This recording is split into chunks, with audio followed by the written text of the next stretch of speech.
Hi guys, we're out here making a video for your performance exam on the manual milling machine. The performance exam is going to require the part that you originally have been using all this time, that you have a 5/16 hole drilled in about the center of it right now. I've loaded that into the vise. I am overhanging the vise by at least a ½ inch on the right side of my vise. And I have a pair of 1 5/8" parallels underneath it to make sure that my part is sticking up high enough, because I want to cut this face and then I want to cut this edge. So I have my part set up correctly so that I can access the top and the edge with both tools that I'm going to be using. So this is going to require using a face mill. We're going to use the face mill to cut the top of the part. I'm going to load that into the machine, and I'm going to cut the top, then make a tool change to a 3/8 end mill, and then I'm going to mill this edge, and then I'm going to take the part out, and I'm going to make sure that the machine is left safe, and I'm going to be done with my test, okay? So like with all performance exams, it begins with, may I use the machine? Upon being granted permission, you will then begin your performance exam. We're going to make sure that the button is off on the emergency stop. Okay, so that has been activated. We are going to now place this tool into the machine. So we're going to check and make sure that this is in low gear. Okay, and it is. All right, so that's going to make this very hard to turn. That's going to help protect our hands so we don't get cut. We're going to take this tool with a rag underneath it. We're going to wipe the collet clean. Okay. And then we're going to make sure the spindle is clean as well by putting our finger in there and wiping it down. And then I'm going to insert the tool. I'm going to turn it until I find the key. There it is. I'm going to press up against that tool as hard as I can, and I'm going to press the in button. Once I hear that clicking sound, I know that the tool is properly engaged. Okay, I'm getting ready to face the top of my part right here. So I've moved this shell mill close, and it's not quite hitting. So I'm going to bring in the size, the height right now. Okay, I'm going to bring my RPMs up to about 2,000. Good enough. Obviously, I'm in the high setting. I'm going to move my knee now I have my stop all the way against my quill nut, so I have that locked in. I'm going to bring this up slowly. Sometimes when I'm bringing this up, I like to put this right against my body, and then I just kind of slowly push on it, because I find I have much more control if I'm touching something. There it is. And now it's barely touching. I'm going to move it off. I'm going to go up about 10 thousandths. There's no real number here. I'm going to slow that down just a tiny bit. And now I'm getting ready to cut.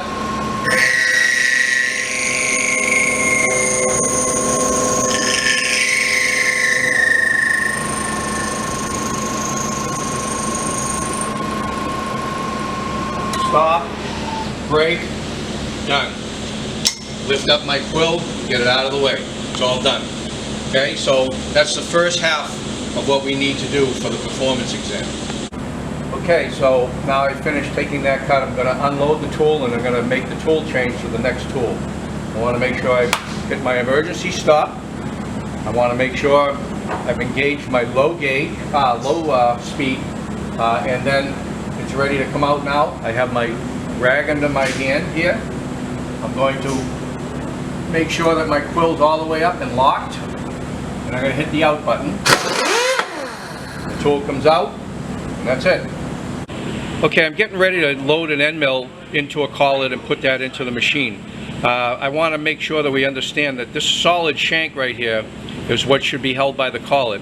The flute right here, when we load this end mill in, the flutes should go almost to the top, right, almost missing by, I don't know, maybe 3/16 of an inch. It doesn't have to be perfect, but you should have all of the flute exposed, but make sure that all of the solid part is being held by the collet, and none of You don't want the flutes inside of the collet like that, okay? So make sure that at least a little bit of the solid is sticking out of the collet when you're getting ready to install this. Okay, now I'm getting ready to install that 3/8 end mill in there, making sure the collet is clean. One more double check of the spindle, make sure it's clean, it's in back gears, emergency stop is engaged. I'm going to put this in, I'm going to spin it until I find the spot that it's supposed to be in. I'm going to make sure my end mill is sticking out a proper amount, and then I'm going to hit the in button. And that's it. Okay, so now the second half of this performance exam is going to be facing the end of the part. I'm using a 3/8 end mill. I have the end mill pretty close right now just to show you where we're at. I'm going to prepare to use my DRO. So what we're going to do is we're going to use the DRO, we're going to touch the part, set 0, move it back 10 thousandths, and then trim 10 thousandths off the end. Okay, so over on the DRO here, if you look at this, you'll see if it's in mode, you should see something right up at the top that says DRO, digital readout. Okay, you're going to press the arrow so that the DRO turns on. This now shows you where all your numbers are for X, Y, and Z. That's what we're going to use to set our 0. Okay, so now what I'm going to do is I'm going to turn the machine on. I'm going to move X over very slowly until it just barely see or hear. Okay, your ears are very important in machining. So you can either see or hear it touch. I heard it and I saw it. Okay, so now I'm touching. I always want to get my end mill, and I never want to leave my end mill just rubbing against a piece of stock.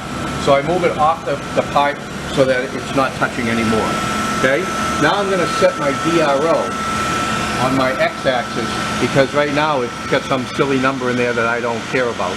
I want to go X, 0, set. Okay, so now my 0 is set right there touching the edge of my part. I'm going to go, when we're in this position, minus would be towards the part. So I'm going to move X minus 10 thousandths. Okay, now this is 10 thousandths, right? Even though it says 100 here, remember, right? 1, 2, 3, 4 places, right? 10 would be 2 places, so the 1 should be in the second place. Okay, so we move minus 10 thousandths, and now I'm just going to bring the tool across this face and just face the end off. The chips are being thrown out behind the end mill. Whenever that happens, that's what's called climb milling. And then I'm going to just bring my tool back.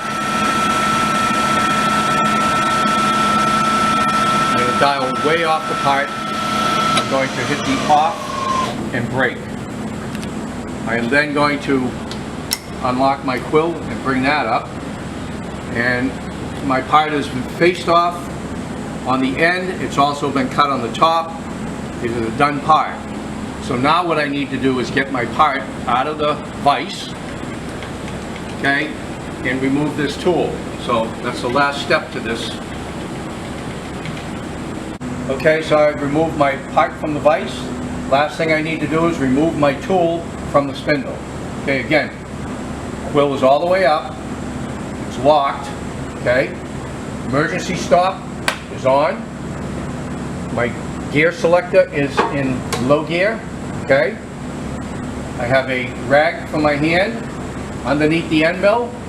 I'm going to press the out button so that tool is ejected from the spindle. Okay, I'm going to put that away, and that's the end of your test. You are done. Hopefully this video makes it very easy for you to get through this test. It's not very hard to do, and we'll see you out in the shop.